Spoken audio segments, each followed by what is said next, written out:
everyone, how you going? Karen Finnan here, physiotherapist and director of online.physio. Now, I'm well aware that I spend a lot of my time extolling the virtues of online consultations and telehealth. And I know that there's so much positive to it and it's really amazing and the opportunities are great. However, I also know that there's value and strength in being real and expressing the realities of being an online practitioner. So I've got a video for you today of the 5 worst things about being a telehealth health professional. Let's get started. So number 1, time zones. I mean, in Australia at certain times of the year, there can be 3, 4 different time zones just in Australia alone.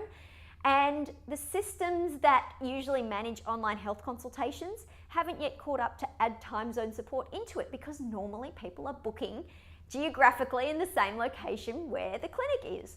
So I spend a lot of time converting times, checking times, and sending my patients reminder messages of the different times that the appointments are. Does my absolute head in. I know there are external calendar apps that will do that, but I want it integrated into my practice management software. So if you're listening, practice management software creators, time zone support, please, for us online practitioners. There'll be more of us, so hopefully that's a feature you can add down the track.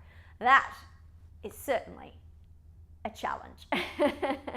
So number 2 on the worst things about being a telehealth practitioner is because of the flexible lifestyle, Murphy's Law usually dictates that a new consult will ping in just as soon as you've got your bag on your shoulder and you are heading out the door to do your groceries. Now, we've got systems in place that would manage that normally, but I know for me, because I care about my patients, as soon as I know that someone's waiting there needing something, I generally like to jump and make it happen for them. So the bag's off the shoulder, the keys are back on the shelf, and I'm heading over to the computer to get that sorted out. So that's always a bit of a challenge, but you know what? I always think small price to pay. All right, number 3 on the worst things about being a telehealth practitioner. Because I work from home and I have a degree of flexibility and I can say yes to a lot of things because I then work at other times, people think I'm on tap and that I don't have a structured work day and they can do things willy-nilly in the middle of the day and drop in and all of that sort of stuff. Now, to a degree, I love that, and that's why I've gotten into this sort of stuff in the first place. But I think there's that perception that you're just free and you're available and you're not working, when the reality is there's still an 8-hour day to be done there. So always can be a bit of a challenge, but you know, again, small price to pay.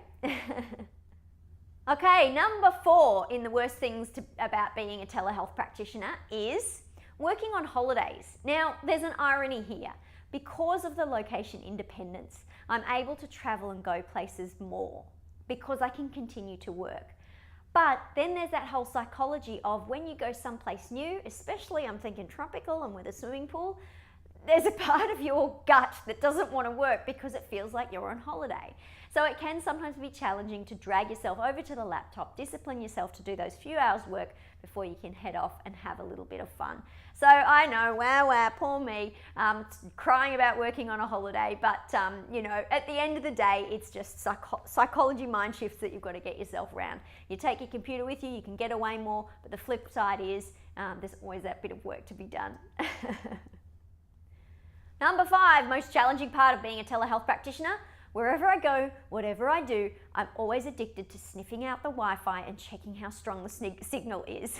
It's all good and well if I'm at my home office and I know that there's a reliable connection, but whenever I'm traveling or working from someplace new, I've got an anxiety until I get all set up and get the systems right and the passwords connected in, because I rely on it so much for consultations. So I am a bit of a, you know, a Wi-Fi tragic. I'm always asking for passwords and all of that sort of thing. So yeah, that speed test, that's one of my most used apps. So yes, there's a reliance on Wi-Fi. Fortunately, there's a lot of it everywhere, and you know, for the minor inconvenience of sometimes having to move from one place to the next to get a better signal, it also means that, hey, there's probably a new menu and a new system there, and you know, you can make the most of new surroundings. So Wi-Fi challenges are part of it, but you know, that's what you're going to do when you're running an online business. Well, I hope that's been interesting for you. I want you to know that it's not all sugar-coated and there's a lot of hard work involved in being a telehealth practitioner. But yeah, maybe that's given you a bit of an insight into some of the more challenging parts.